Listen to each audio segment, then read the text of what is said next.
the Israelis have killed over 40 of their own hostages, probably more, through the Hannibal Directive, or through simply just carpet bombing the Gaza Strip.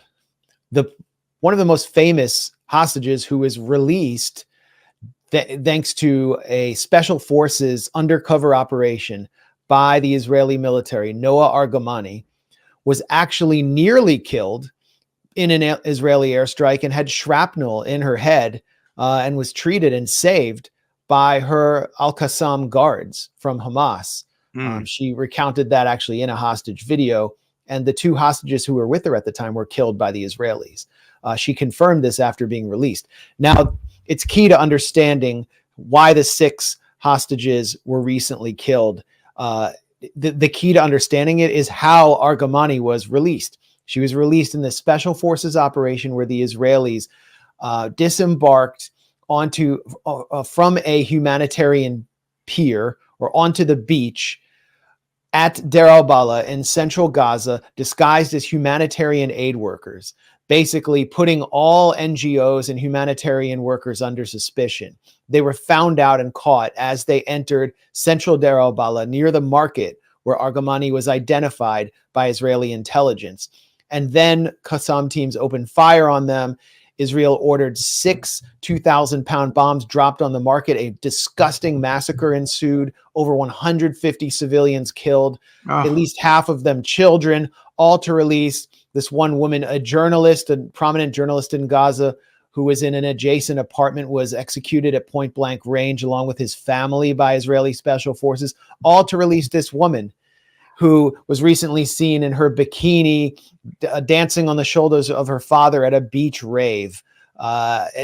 Jewish lives matter more. That's the lesson here, because 150 had to be slaughtered to get her out. That's been Netanyahu's strategy. So the Al-Qassam brigades, which is the military wing of Hamas, have enacted a new policy in response to that massacre, which is that if the Israeli military gets close and they're homing in on the location of hostages, which they gathered through their intelligence and their satellites, they execute the hostages to send the message to the Israelis not to put military pressure on them, and that the only way that they can have these hostages back and prisoners of war, who are actually Israeli soldiers, the only way to get them back is through negotiation. And so it is clear, and the spokesman for the Al-Qassam brigades, Abu Obaida, has said this, that they shot those hostages.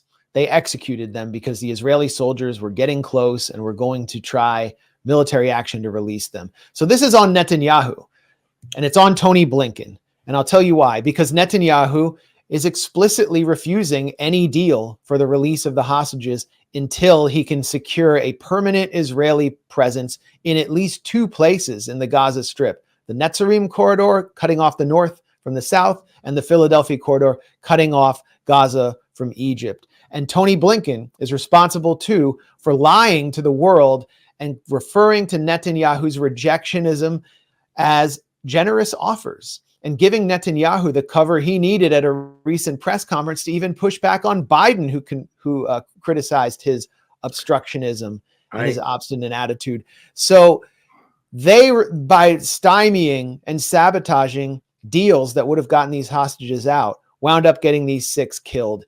The blood is on Benjamin Netanyahu's hands. It's on Tony Blinken's hands. And all 6 of these hostages, including Hirsch Goldberg Poland, who is an American citizen who went to fight for Israel, all of them were put forward by Hamas for release in a deal in early July, which Netanyahu sabotaged. This is a brilliant analysis.